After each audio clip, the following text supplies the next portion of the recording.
Ang gabi po sa inyong lahat, sa lahat po ng mga kapatid naming sumusubaybay sa No God and His Words Ministry, USA. Nais po namin kayong pasalamatan sa inyong patuloy na pagtangkilik, panonood, at pakikinig sa aming mga turo tungkol sa salita ng Diyos sa aming YouTube channel. Sa No God and His Word. At huwag niyo po sana kakalimutan mga kapatid na i-like o i-subscribe ang aming YouTube channel, ang No God and His Words. So, at huwag niyo rin po kakalimutan na i-click yung bell para po ma-notify po kayo para sa mga susunod pa naming mga videos at ma-update kayo mga kapatid. Ngayon po ay bago po tayo makapagsimula sa ating pag-aaral ngayong gabi. Ngayon po ay Miyerkules at Bible study po tayo ngayon. Tayo po ay manalangin at tayo po ay magpasalamat sa ating Panginoon Diyos. Manalangin po tayo mga kapatid.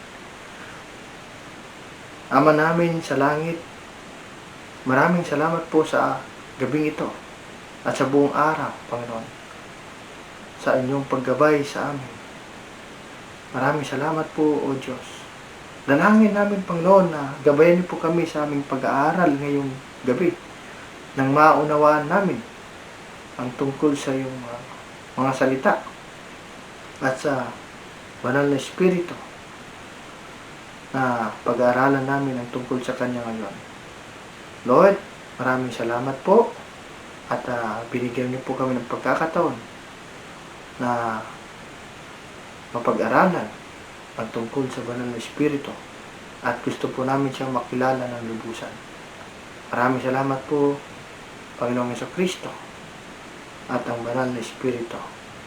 Maraming salamat po, Panginoon. Lord, tulungan niyo po kami na buksan niyo po ang aming mga puso at ang aming mga isip at nang maunawaan namin ng mabuti ang lahat po ng mga pag-aaralan namin tungkol sa iyong mga salita. Gabayan niyo po ang bawat isa sa amin, Panginoon, at protektahan niyo po kami. At lahat ng ito ay dalangin namin sa pangalan ng aming Panginoong Jesucristo. Amen. So, ayan po mga kapatid. At ayan po ay magsimula sa ating pag-aaral ngayon. Ang tungkol po sa banal na Espiritu. At ito po ang ating pag-aaralan, ang mabagsik na makapangyarihang Diyos na hawak ang buhay ng tao.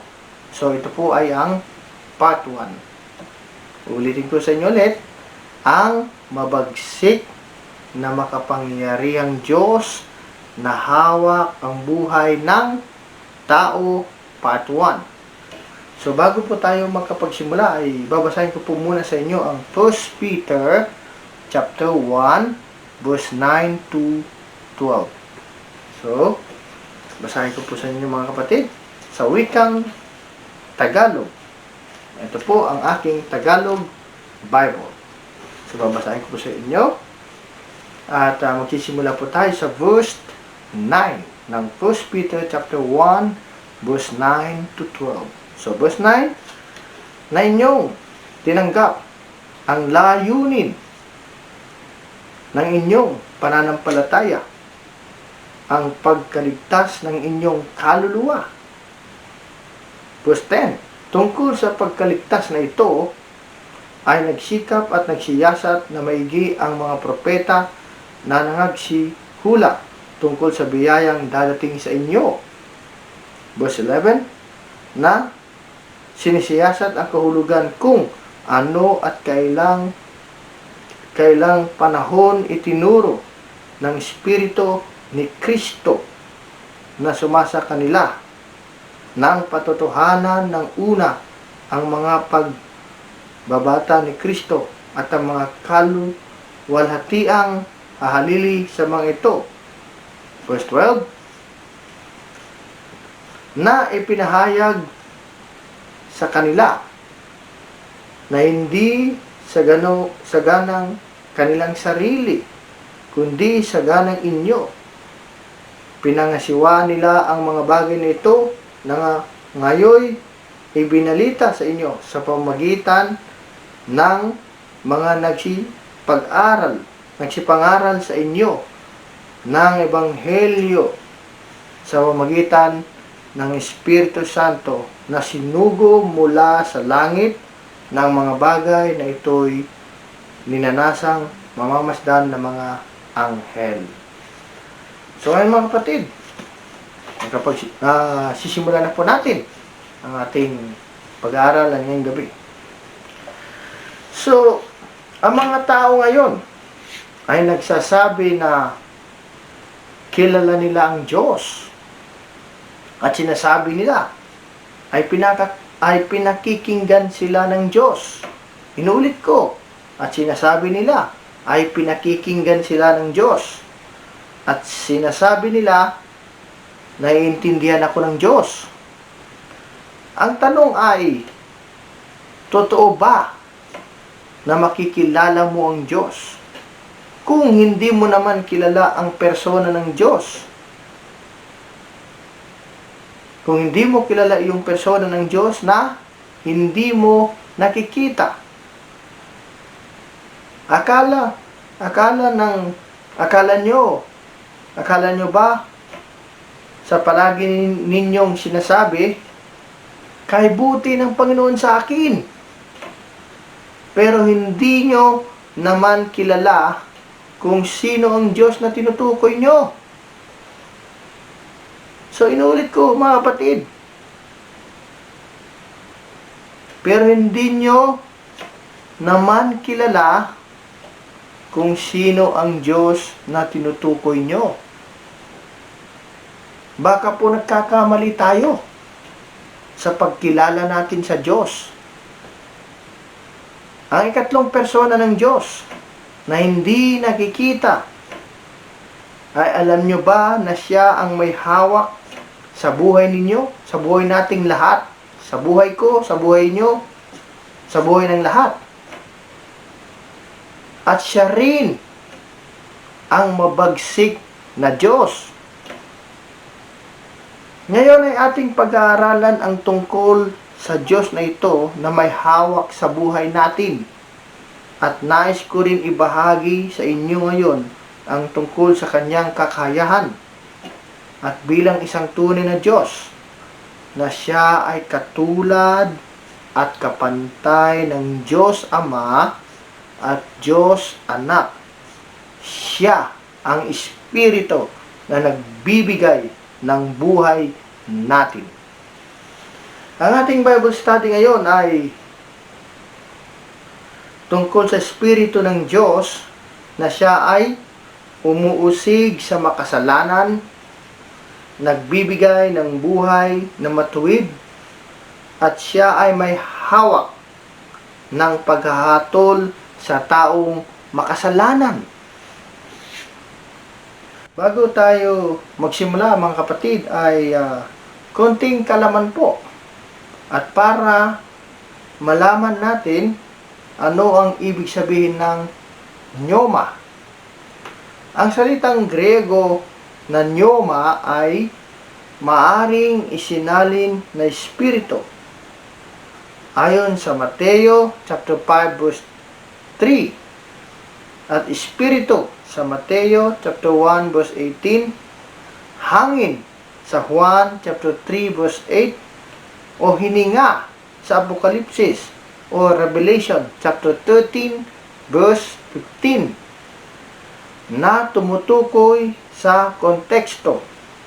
Sa John chapter 3 verse 8, inihalin tulad ni Jesus ang kababalaghan ng hangin sa gawain ng Espiritu ng Diyos sa kaligtasan sa hindi nakikita, hindi inaasahan, hindi mahulaan, ngunit palaging napakalakas na nagtatapos nito.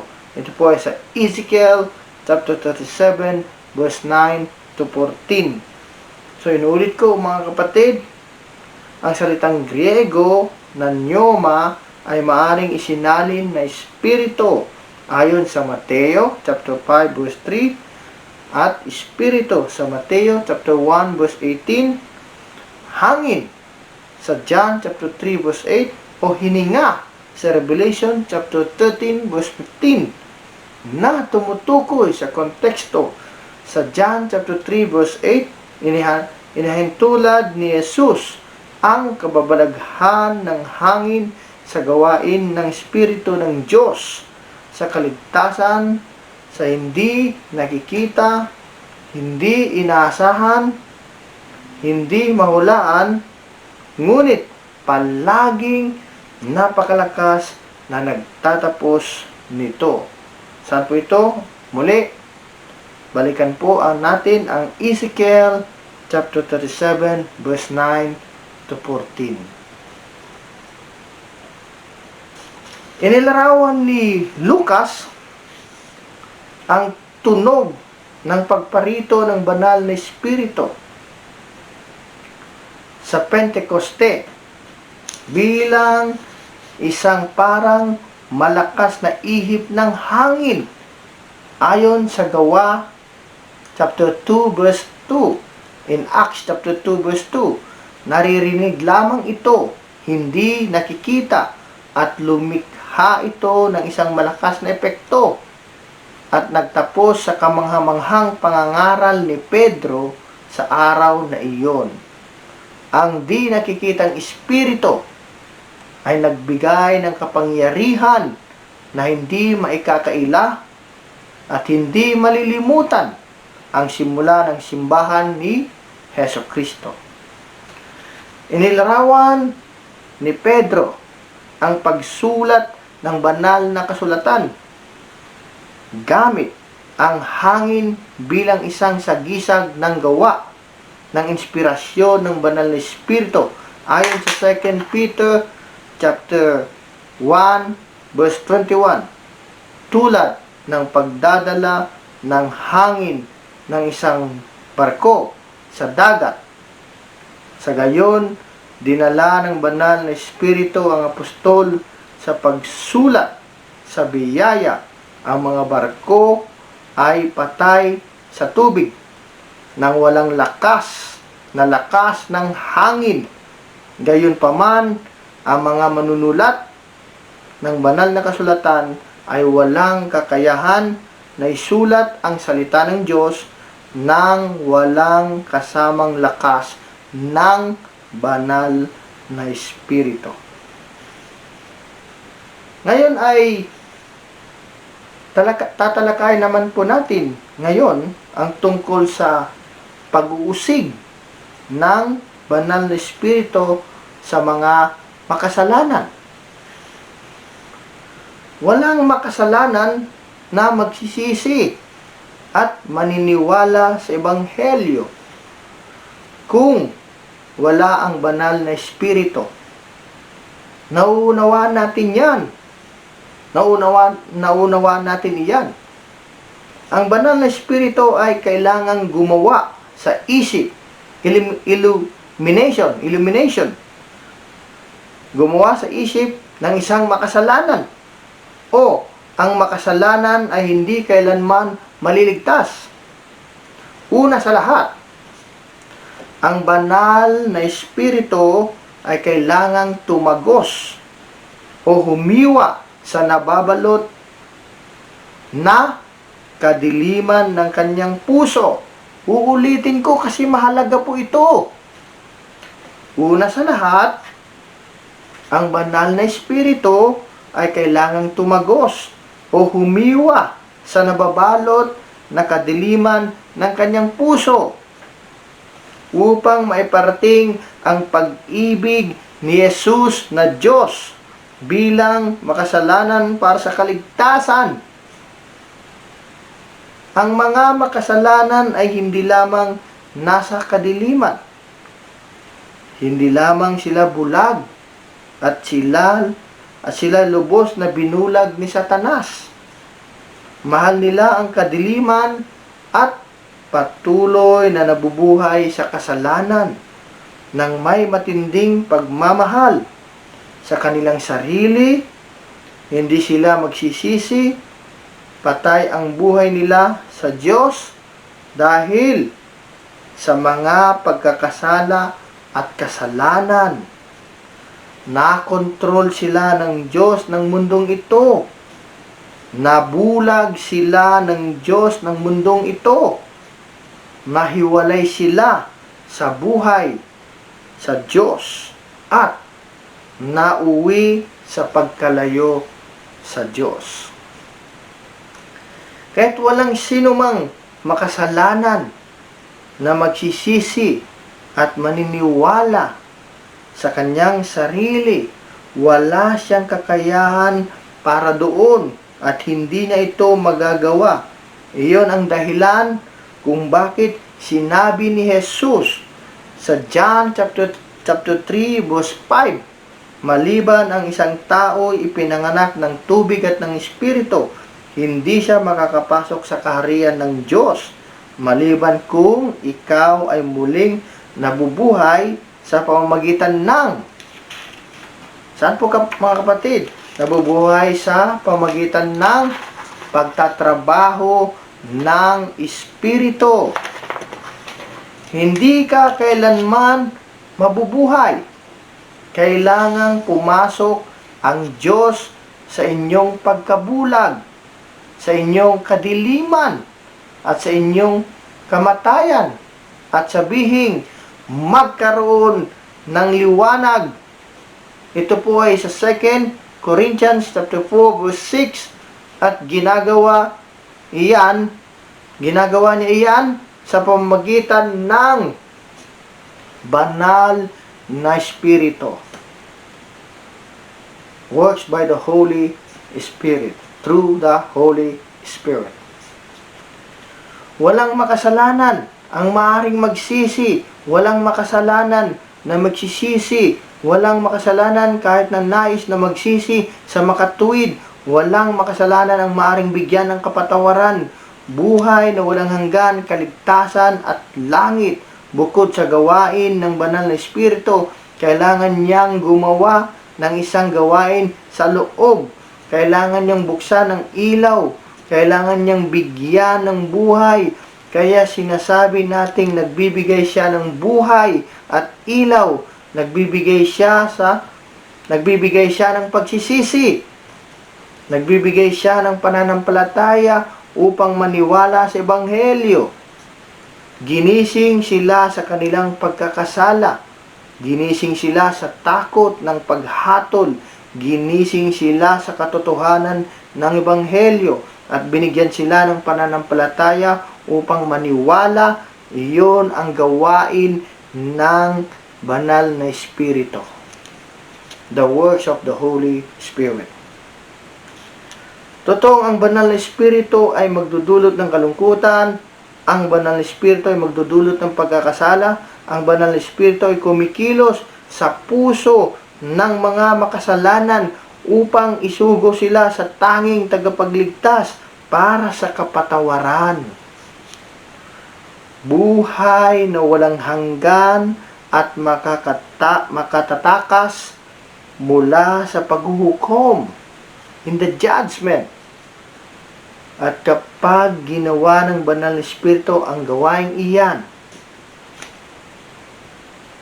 mas maraming makasalanan ang tumatakas sa sanlibutan at humayo mula sa pagkapuot sa Diyos at pagkapuot kay Kristo, sa pagmamahal sa atin at sa pagmamahal sa Diyos at sa pagmamahal kay Kristo.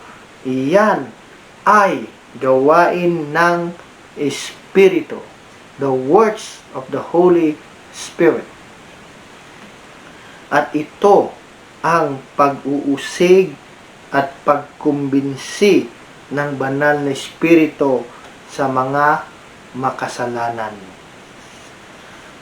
So mga kapatid, ay pumunta naman po tayo sa ang Diyos na hindi nakikita ay nagbibigay ng buhay.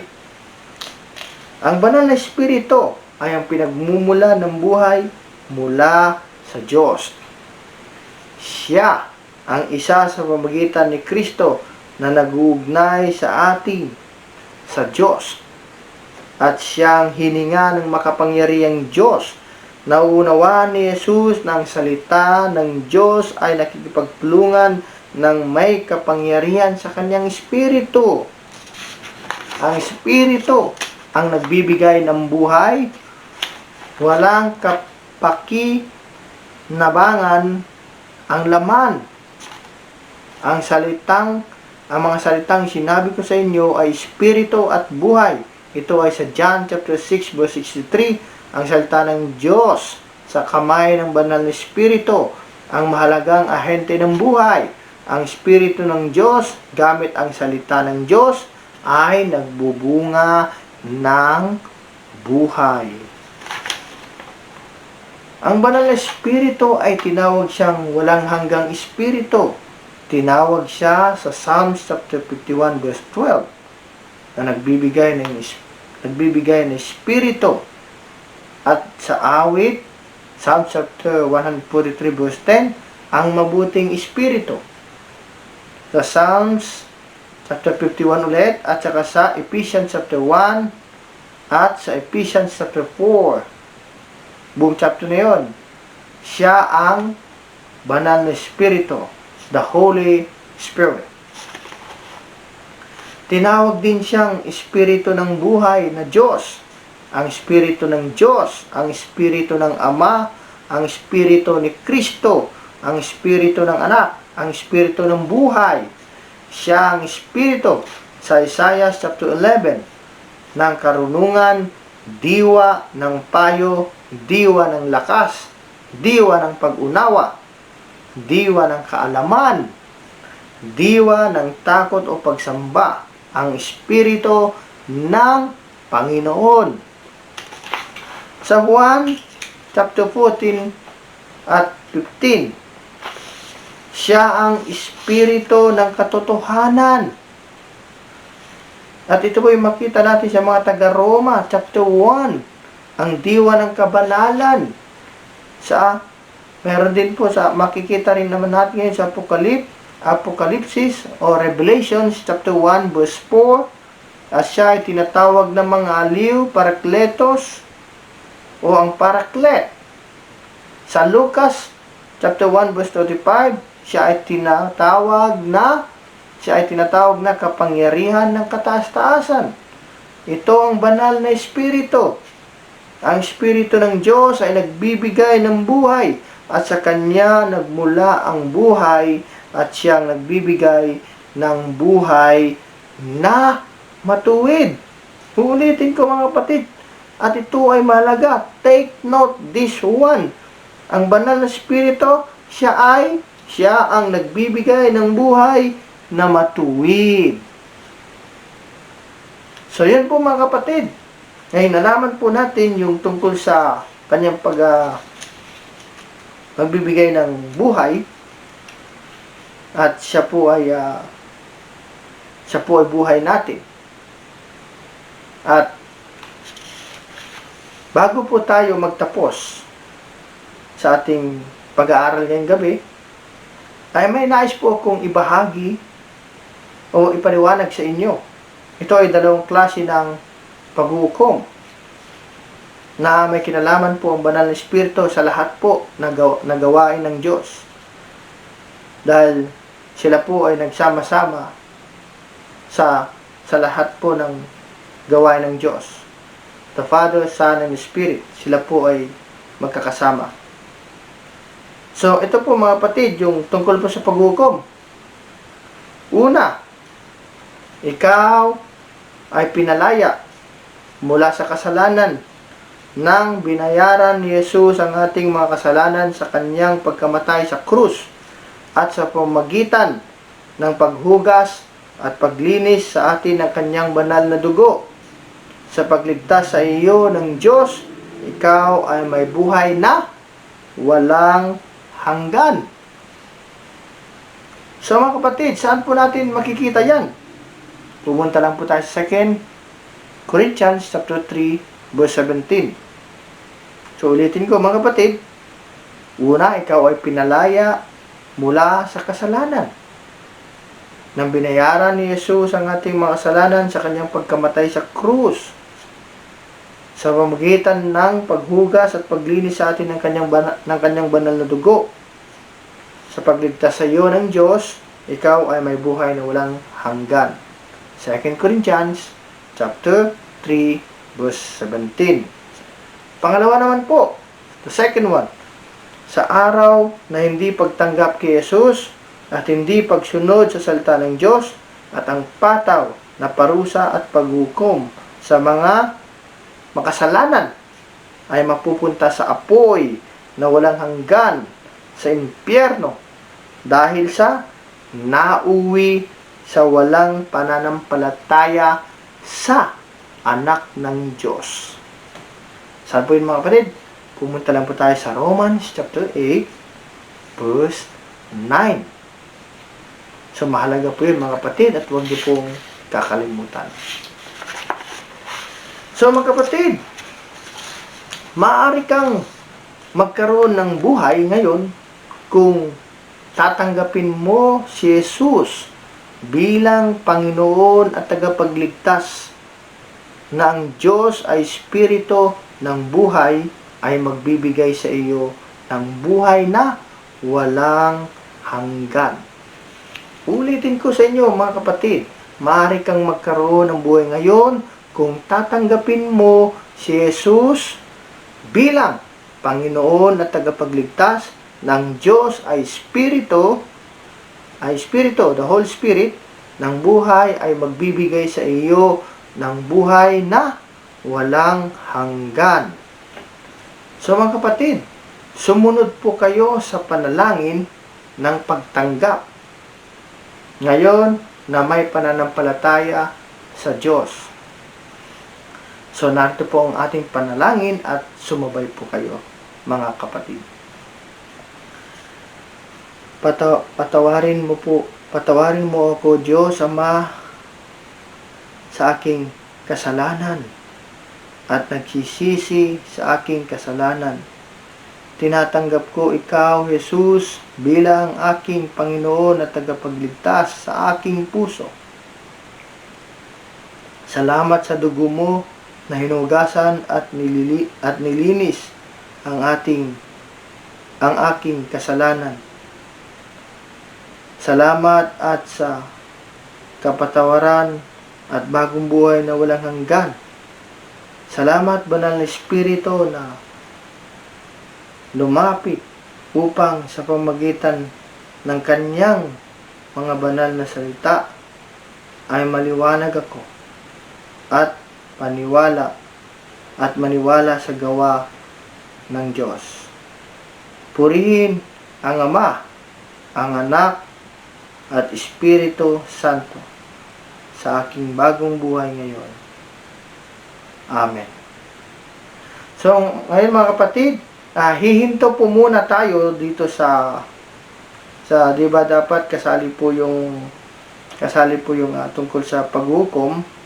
Sa susunod po naman na linggo yon ay pag-aaralan natin ang tungkol sa kanyang pagiging mabagsik. Ang mabagsik na makapangyarihang Diyos na hawak ang buhay ng tao, part 2. Yan po ay next week naman po. At ipapaliwanag ko doon kung bakit siya po ay mabagsik at tungkol sa kanyang paghukom. Yun po yung katuloy nitong part 1.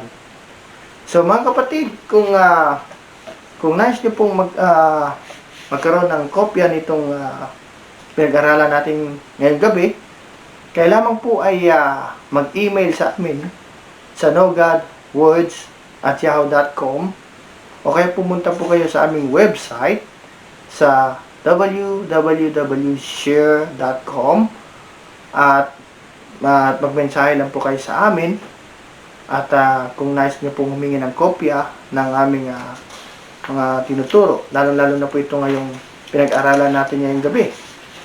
Ang tungkol po sa ang magbagsik na makapangyarihang Diyos na hawak ang buhay ng tao, part 1. Kung magkaroon po kayo kung gusto niyo pong nais niyo pong magkaroon ng kopya ay email niyo lang po kami at message niyo po kami sa website, sa share.com. At para matutunan natin at makilala natin ang banal na espiritu na hindi natin nakikita, ang ikatlong persona ng Diyos na hindi nakikita. Sa huling araw, kung ano yung kanyang ginagawa. The works of the Holy Spirit. So, abangan nyo lamang po ito, mga kapatid. Dahil meron pa pong part 2 by next week. So, yun po. Kung nais niyo po ulit magkaroon ng kopya, wag po kayong makalimot na mag-email sa amin or pumunta lang po kayo sa aming website. Maraming salamat po sa inyo, mga kapatid. At pagpalain po kayo ng Panginoong Diyos. At magandang gabi po sa inyong lahat. Maraming salamat po.